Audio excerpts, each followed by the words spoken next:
Magkano? 50 po ang isa. Per head? Sige po.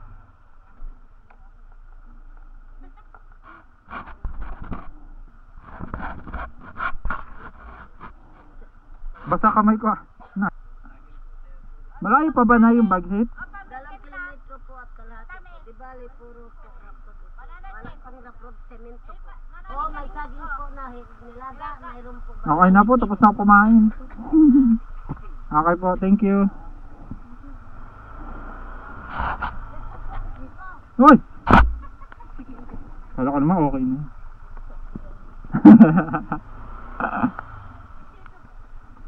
Sige po.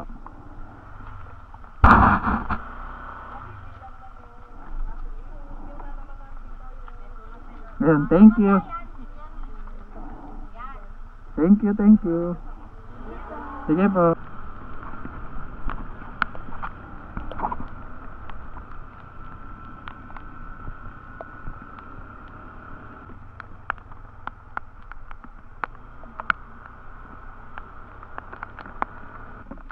Hi, good morning tayo. Pwede magtanong, saan yung nililiguan sa ano? Bagsit po? Apo. Diretso lang po yan. Malayo pa. Thank you, tay. Okay. Pangalalim yung lugar na yun. Opo. Sige po. Pag ano, tignan na lang na. Dito ang dami. Kung may bakas, makikita mo yan, may bakas yan. Apo, apo. Tuloy-tuloy lang tayo doon. Lampasan nyo yung tubo bago pa ito. Sige po. Kayo po yung bantay dito, tay. Parang ninintin lang kanina. Pag sa mga tao, malalim yung siya. Apo. Pwedeng dapat ito. Kasi karamihan dito, Olonga po, Pampanga. Talagang dinadayo na rin po siya. Hanggang Maynila, mayroon. Kasi kaya lang sinusulit na nila, dito na sila natutulog. Pwedeng overnight. Oo. Ano mong bayaran pagka nakapasok ka doon sa entrance, bayad ka lang doon ng perhid doon. Okay na po. Yung environmental fee lang. Yung environmental fee lang.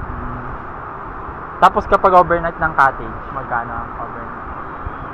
Ganun din si Preso, kaya lang yung nag-overnight, may dala talaga silang tent para hindi na sila magbabayad. Apo. Gusto mo yung tent, yung ganito, 400 din ang bayad na ito. 400. Wala naman ng limit sa oras.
What's up mga chong? Welcome back sa aking YouTube channel. Ngayong araw, ako na yung magkukulay sa inyong mga planong hindi natutuloy. Ngayong araw, nandito tayo sa tinatawag nilang Bagsit River ng Palawig, Zambales. Kaya tara, samahan nyo ako.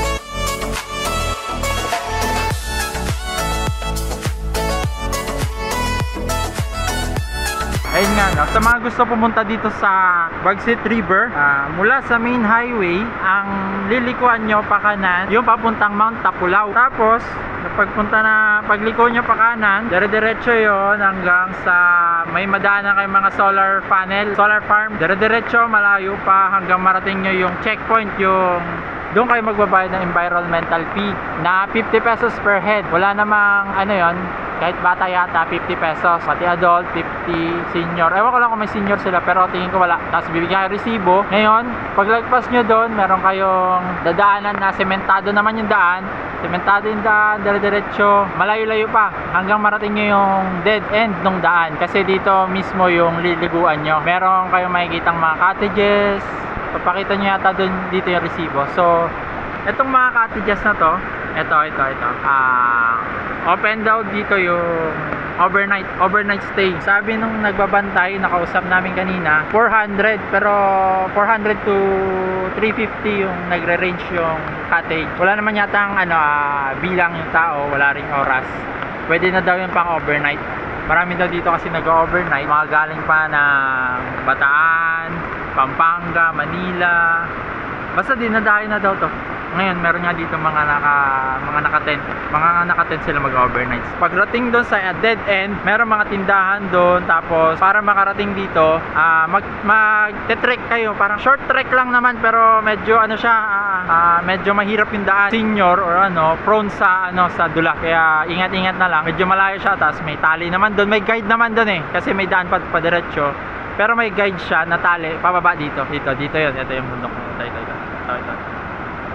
Medyo matarik yung daan, kaya ingat-ingat na lang.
How are you?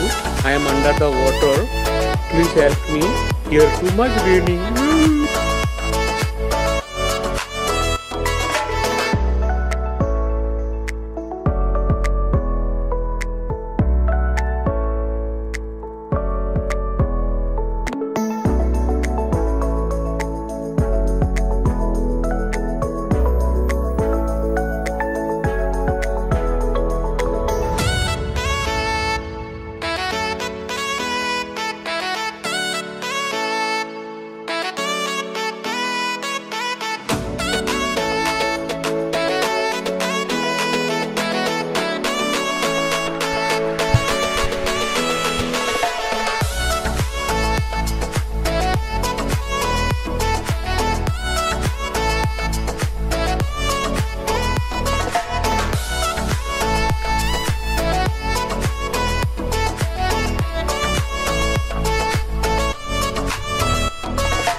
Sabi ko sa inyong tali na magli-lead sa inyo pababa.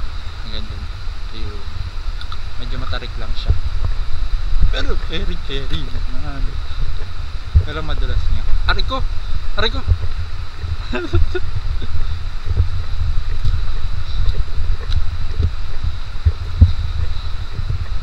Alalay lang yan para hindi kayo madulas. Kasi madulas nga yung lahat. Ayun. Balik tayo dun sa may dead end na daan. Pero dun talaga yung pinaka nililiguan kasi malalim. Clear na clear yung water. Tsaka may mga talunan doon. Kaya doon tayo pupunta. Kunin lang natin yung gamit sa baba. Tapos babalik.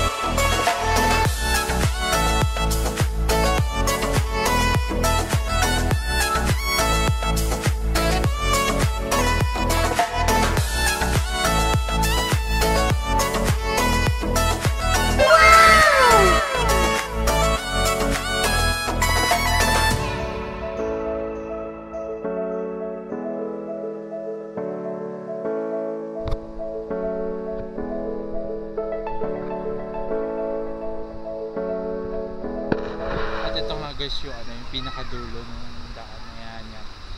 Pinakadulo ng daan, ito na agad yan. Ayan, ito na. Ayan, dyan na pwede maligo. Tindahan, ito. Tindahan sa loob. Tapos ayun pa, tindahan. Sa yung parking. Ito yun.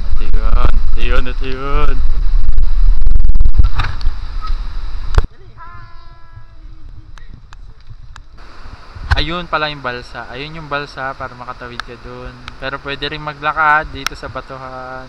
Tapos pwede rin doon sa taas. Yun yung pinuntahan namin kanina. Ayun. Para sa mga gusto pumunta dito, para rin sa mga magtatanong kung pwede ang bike, or sasakyan, or sedan, pwede kasi nga sementado yung daan doon. Tapos hindi naman papasok dito yung sasakyan. Doon lang siya magpapark sa may highway. Para sa magtatanong, pwede.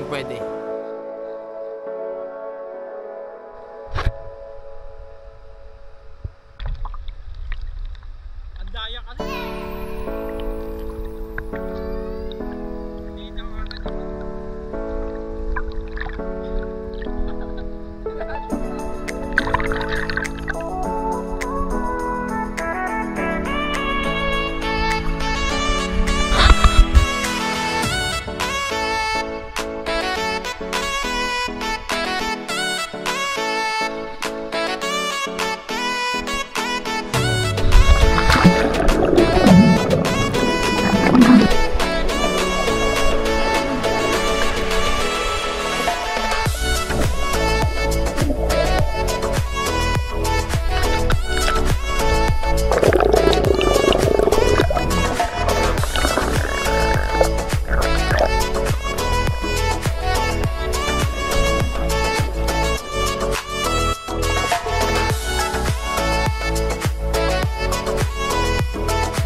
Cottage or overnight, or pwedeng mag-inom.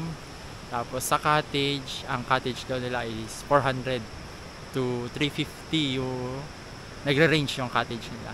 Sa overnight naman, basta daw may tent, pwede nang hindi na mag-cottage. Maraming salamat at dito na din natin tatapusin tong video na to at pauwi na rin kami. At umuulan na naman. See you sa next vlog. Maraming salamat sa panonood. Thank you sa mga patuloy na nanonood ng aking mga vlog at sa mga subscriber and nagko-comment at nagpi-PM sa akin ko kung saan or nagtatanong ng details ng mga pinupuntahan ko. Maraming salamat sa inyo. Ito sa magtatanong ng expenses kung magkano ang parking or ano. Parking fee, walang bayad. Walang bayad, free parking dito. Cottage, 350 to 400 pesos. Tapos environmental fee, 50 per head. Tapos yun lang naman babayaran dito. Napakaganda at linaw ng tubig kahit umuulan dito. Kahit umuulan nung pumunta kami. May mga tao pa rin. Ngayon, every weekend daw, sobrang daming tao dito. So, i-suggest sa inyo na weekdays, tapos mas ano siya, mas ma-enjoy nyo yung lugar na wala masyadong, hindi crowded yung lugar. Kaya, no choice naman. Weekend talaga, makipagsabayan na lang kayo dun sa mga pupunta ng weekend, yung mga nagde-day off, mga walang pasok, pupunta dito. Dalawa nating naka-duty na tanod dito kanina na nag-accommodate sa amin dito sa Bagsit, doon sa cottage. Pina-stay muna kami kasi saglit lang naman kami, mga ilang oras lang. Thank you nga pala sa inyo, sir. Thank you po.